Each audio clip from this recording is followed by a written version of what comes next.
বিসমিল্লাহির রহমানির রহিম। আসসালামু আলাইকুম। কেমন আছেন সবাই? আল্লাহর অশেষ রহমতে আমিও ভালো আছি। তো আজকে তৈরি করে দেখাবো ভেন্ডি কুমড়ো দিয়ে অ্যারাবিয়ান স্টাইলে চিকেনের ঝোল রেসিপি। আশা করি রেসিপিটি ভালো লাগবে। তো একটি লাইক দিয়ে সম্পূর্ণ ভিডিওটি দেখে নেবেন। এর জন্য প্রথমে এখানে আমি একটা হাঁড়িতে 2 টেবিল চামচ তেল দিয়েছি, আর এখানে একটু মাঝারি সাইজের টুকরো করে মিষ্টি কুমড়ো নিয়েছি। তো কুমড়োগুলো মিষ্টি ছিল, তো এগুলো আমি উল্টে পাল্টে 3-4 মিনিট সময় নিয়ে ভেজে নিয়েছি। এভাবে ভেজে মিষ্টি কুমড়া মানে যে কোনো মাংসের সাথে রান্না করলে সেটা খেতে যে এত বেশি মজার হয় তা আমার জানা ছিল না। আমি ফার্স্ট টাইম তৈরি করে আমি তো এটার ফ্যান হয়ে গিয়েছি। এই তো মিষ্টি কুমড়োগুলো ভেজে তুলে নিয়েছি। এরপরে একই তেলের মধ্যে আমি এখানে 4-5টা ভেন্ডি বা ঢেঁড়স বলেন, এটাকেও একটু 3-4 মিনিট সময় নিয়ে ভেজে নিয়েছি। তো এরপরে একটি হাঁড়িতে আমি 3 টেবিল চামচ সয়াবিন তেল দিয়ে দিচ্ছি। এখানে এলাচ, লবঙ্গ, দারচিনি, এক টুকরো তেজপাতা, একটা শুকনো মরিচ আর হাফ টিস্পুন আস্ত জিরে দিয়ে একটু ফোড়ন দিয়ে নিয়েছি। এরপরে এখানে হাফ কাপের চেয়ে একটু বেশি পেঁয়াজ কুচি দিয়েছি, এটা একদম লাল লাল করে ভেজে নিয়েছি। আর এখানে 1 টেবিল চামচ আদা রসুন বাটা দিয়েছি, হাফ চা চামচ করে ধনিয়া গুঁড়া আর হলুদের গুঁড়া, 1 চা চামচ লাল মরিচের গুঁড়া, স্বাদ মতো লবণ আর একটু পানি দিয়েছি যাতে করে মশলাটা পুড়ে না যায়। তো এরপরে আমি মশলাগুলো নেড়ে চেড়ে খুব ভালোভাবে কষিয়ে নিচ্ছি। দেখতে পাচ্ছেন মশলাগুলো যত ভালো কষাবেন সেই রান্নাটা তত বেশি টেস্টি হবে। এই তো, আর এখানে একটা ছোট দেশি মুরগি আমি চামড়া সহই নিয়েছি। তো মুরগিটাকে কেটে ধুয়ে পরিষ্কার করে নিয়েছি, আমি হাড় সহই নিয়েছি। তো মুরগিটা দিয়ে এখানে আমি মশলার সঙ্গে খুব ভালোভাবে নেড়ে চেড়ে মাখিয়ে নিচ্ছি, দেখতে পাচ্ছেন। এরপরে এভাবেই আমি উল্টে পাল্টে নেড়ে চেড়ে কষিয়ে নিব।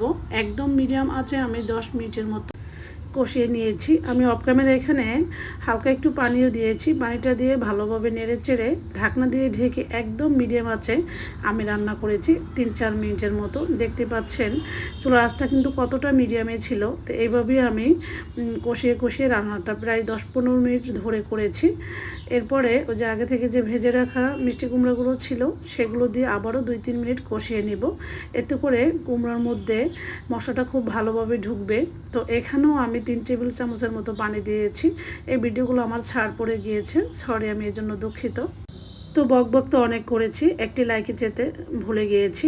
প্লিজ একটি লাইক দিয়ে সম্পূর্ণ ভিডিওটি দেখে নেবেন। আমি সব ভিডিওতে আপনাদের কাছে একটা লাইক চেয়ে থাকি, কারণ আপনাদের একটি লাইক আমার অনেক বেশি প্রয়োজন। আপনাদের একটি লাইকের জন্যই আমার ভিডিওটি নতুন নতুন আপু ভাইদের কাছে পৌঁছে যেতে সাহায্য করে।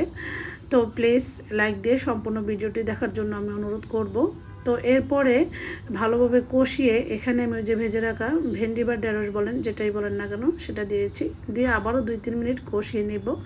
তো সৌদি আরবে গিয়ে অনেকবারই এভাবে মিষ্টি কুমড়া, তারপর ঢেঁড়স এগুলো দিয়ে চিকেন খেয়েছি। তো প্রথম আমার কাছে মনে হয়েছে এটা কি কোনো মজার খাবার হতে পারে। যাই হোক, তারপরে খেতে খেতে দেখছি ভালোই লাগে। আর সৌদিয়ান রান্নাতে ওরা বেশি টমেটো ব্যবহার করে থাকে। মানে আমি রান্নাটা দেখি নাই, তবে আমি খেয়েছি, মানে খুব টক ছিল, তো আমি আর টমেটো ব্যবহার করিনি।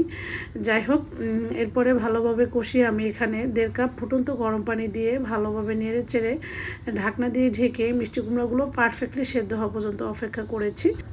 এরপর এখানে 3টা কাঁচামরিচ একটু আগা দিয়ে ফেলে দিয়েছি সুঘ্রাণের জন্য, আর 1 চা চামচ ভাজা জিরার গুঁড়া দিয়েছি। দিয়ে খুব ভালোভাবে নেড়ে চেড়ে রান্না করেছি আবারও 3-4 মিনিটের মতো। এরপর লাস্টে আমি ধনিয়া পাতা কুচি দিয়েছি।